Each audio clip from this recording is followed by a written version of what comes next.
Hi guys, welcome back to the channel. So this is part 2 of a two-part mini video series about best tips for how to write a resume. If you have not seen part 1, then go ahead and check that out now. Otherwise, stay tuned for the following 6 tips of how to write a proper resume. Before we get into that, are you subscribed? Because if you're not, you really should hit subscribe. I have a goal of reaching 5,000 subscribers, so go ahead and subscribe and hit that like button while you're at it, and that'll help me reach my goal. So please and thank you.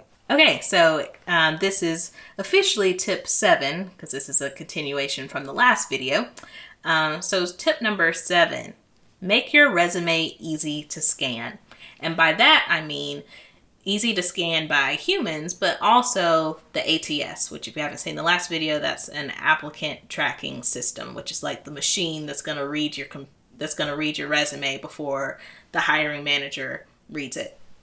So you want to include things like headers, like break your resume into sections, have like your skills, education, previous experience, certifications, like break it into digestible sections that would be easy to read or easy to scan. So just briefly looking at something and being able to see like, oh, this is where her education is. Things like that. Tip number 8, ageism is real. And by that, I mean, some people may judge you because you're younger than them, or they may judge you because you're older than them. Either way, people are judgmental. So I think that it's best to not include what year you graduated. So like I said in the previous tip, you want to have like an education system.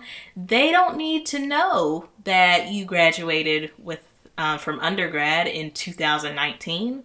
They don't need to know that. They also may not need to know that you graduated from undergrad in 1979. They don't need to know these things about you. Once you get into the interview phase of the hiring process, that's when they can see your face, and then they can make assumptions as to your age. But don't give them too much information up front. Just leave that part out. I think that's fine. Again, disclaimer, I'm not like a professional HR person, so take my word for what it is, but I think that it's okay to not include that. Tip number 9, don't put a photo of yourself on your resume, because again, discrimination. People may judge you and think that you're not qualified or have some assumptions about you just based off of how you look. So based off of your gender, your race, your hair color, if you have tattoos, if you have piercings, like whatever. They just may judge you based off of how you look. So don't put your photo on a resume. Number 1, it can take up space. Well, I guess that's part 2. Like it could also take up valuable real estate on your resume when you're trying to put information on there, but mainly for discrimination. So don't put a photo of yourself. Again, they'll meet you at some point in the interview phase. So don't put anything up front that could give them like reservations about you early on in the stage, which is like horrible to say. Like that's truly horrible, right? Like for me with my hair, like I have locks, I have braid locks, and when I was applying for jobs, I put like an older picture of myself with my hair like straightened before I locked it, because people like have assumptions about people with locks, and they think like crazy stuff. So I was afraid to put that. And actually back then, my hair wasn't even locked when I was applying. I wore it as a loose natural, so like twist outs and braid outs and stuff like that. But again, people have negative connotations with natural hair for some reason. So I straightened my hair, and that was a picture on my LinkedIn profile for like a really long time. Because again, discrimination, which is horrible, but that is the world we live in. Tip number 10. 1-page resumes. Do not send like 2-page, 3-page, 4-page resumes, because nobody's going to read that. Nobody has time. There are, like, you can Google it, but there are like statistics that people spend like maybe like 5 seconds looking at your resume. Like, they don't look at it for a really long time. And if you got like pages to look through, just don't do that, because nobody's gonna read it. And don't cheat and do it like front and back and think like, oh, it's just one page. No, that doesn't work. That's technically 2 pages. Again, just 1 page, just the front of that page. And if you've been working for a longer time, or if you've hopped from job to job, don't put everything on your resume. Put the most relevant things. Put the relevant things for that position.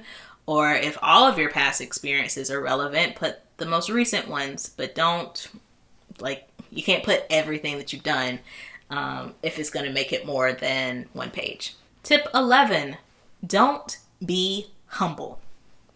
Now is not the time to be all shy and meek about your accomplishments. Now is the time to be like big and bold and like, yeah, I did that. And yes, I'm amazing. And yes, you need to hire me because I did all of these things. I did this, that, and that. And yes, I'm fantastic. So you need to hire me. One tip, if you forget just how amazing you are at your current job, keep a list of all the things that you've done. Keep a list of all the projects that you've been a part of.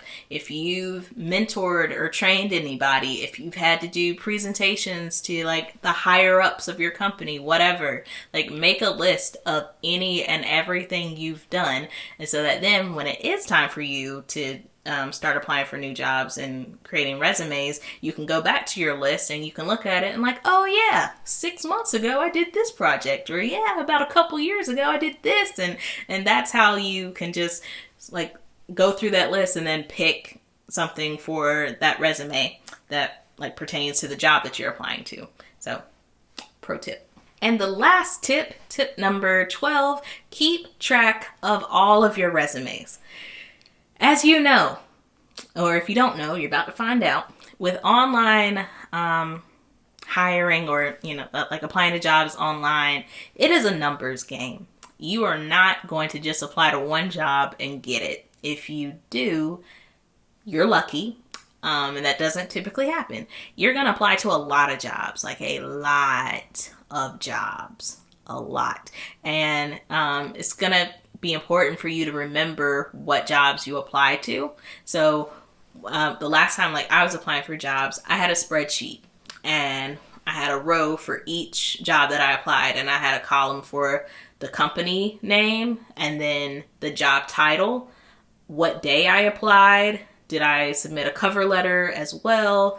I linked to like the resume like file on my computer. What other things? I would put like I think I copied and pasted like the entire job description into one column. I included any qualifications that they asked for. I think I had a column for like the benefits for that company, like the benefit package and things like that. If they were upfront about the salary, I put that information on it. Like I had this huge spreadsheet for every job that I applied for. And I think the last time I was looking, like I did like 40 jobs or something. Like it was a lot. It's a lot. And without that spreadsheet, like I wouldn't have kept track of everything. I also had like a separate folder from the spreadsheet. And in the folder, I kept a copy of every resume for every job that I apply for.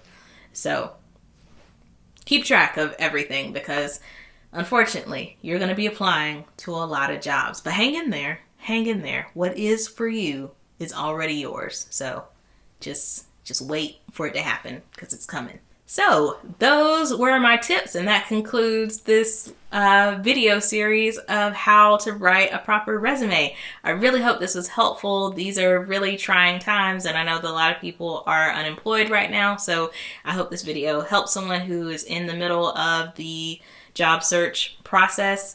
Like this video, write comments down below, share it if you think that anyone else would find this helpful, and I'll see you next time. Bye.